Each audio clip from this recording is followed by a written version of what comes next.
नमस्ते। Criminal law series में आपका स्वागत है। पश्चिम बंगाल के चुनाव के बाद यह सवाल कई लोगों द्वारा पूछा जा रहा है कि यदि कोई प्रत्याशी राज्य विधानसभा का चुनाव हार जाता है या कोई चुनाव लड़ा ही ना हो तो क्या वो मुख्यमंत्री के पद पर नियुक्त किया जा सकता है। जैसे कि नंदीग्राम सीट से चुनाव हार जाने के बावजूद ममता बनर्जी ने पश्चिम बंगाल के मुख्यमंत्री पद की शपथ 5 मई 2021 को ले ली।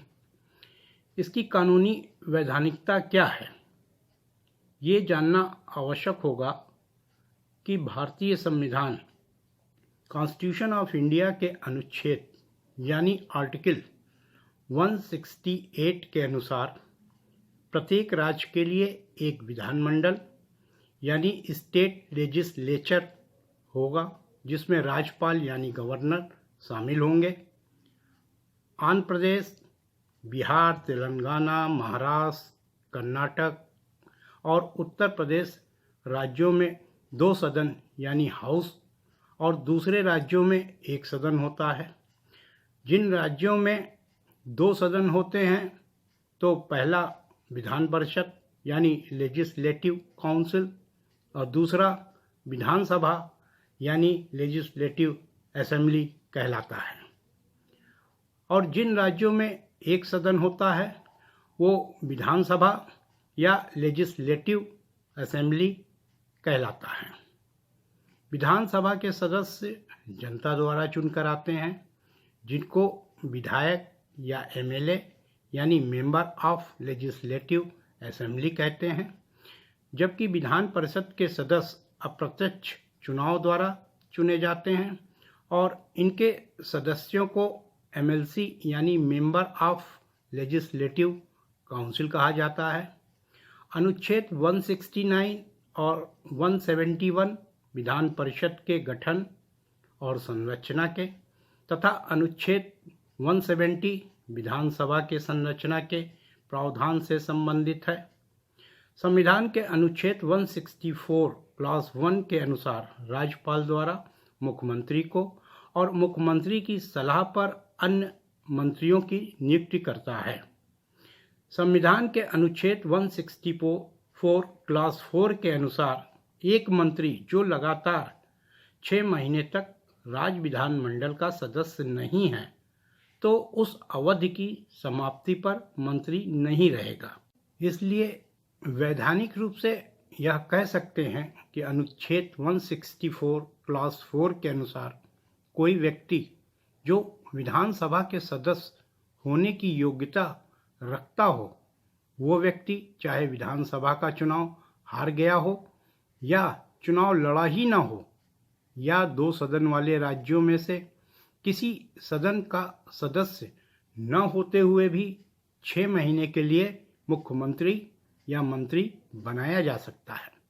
लेकिन शपथ ग्रहण की तिथि से 6 महीने की अवधि समाप्त होने से पहले उसे दोनों सदनों में से किसी एक सदन का सदस्य होना अनिवार्य है, नहीं तो इस अवधि की समाप्ति पर वो मुख्यमंत्री या मंत्री नहीं रह जाएगा। और हाँ, कोई भी व्यक्ति दोनों सदनों में से किसी एक सदन का ही सदस्य हो सकता है। जब हम इतिहास पर नज़र डालते हैं तो पता चलता है कि पहले भी कई राजनेताओं ने मुख्यमंत्री पद की शपथ उस वक्त ली जब वो राज्य विधान सभा के या विधान परिषद के सदस्य नहीं थे, लेकिन 6 महीने की अवधि बीतने से पहले वे राज्य विधान सभा की किसी रिक्त की गई सीट से चुनाव जीतकर या विधान परिषद के जरिए एमएलसी बनकर सदन तक पहुंचे थे। उदाहरण के रूप में उनमें से कुछ ये लोग हैं।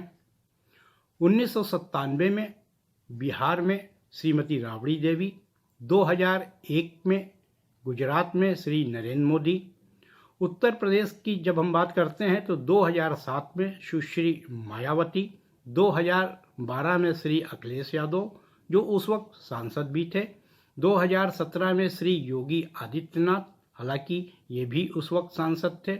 2019 में महाराष्ट्र में श्री उद्धव ठाकरे जी और अब 2021 में पश्चिम बंगाल में सुश्री ममता बनर्जी, और उनको मुख्यमंत्री के पद पर बने रहने के लिए शपथ ग्रहण की तिथि से 6 माह के अंदर विधानसभा की किसी विधायक द्वारा रिक्त की गई सीट से जीतकर आना पड़ेगा, अन्यथा इस अवधि की समाप्ति पर मंत्री नहीं रहेंगी और उनको मुख्यमंत्री के पद से त्यागपत्र देना ही पड़ेगा।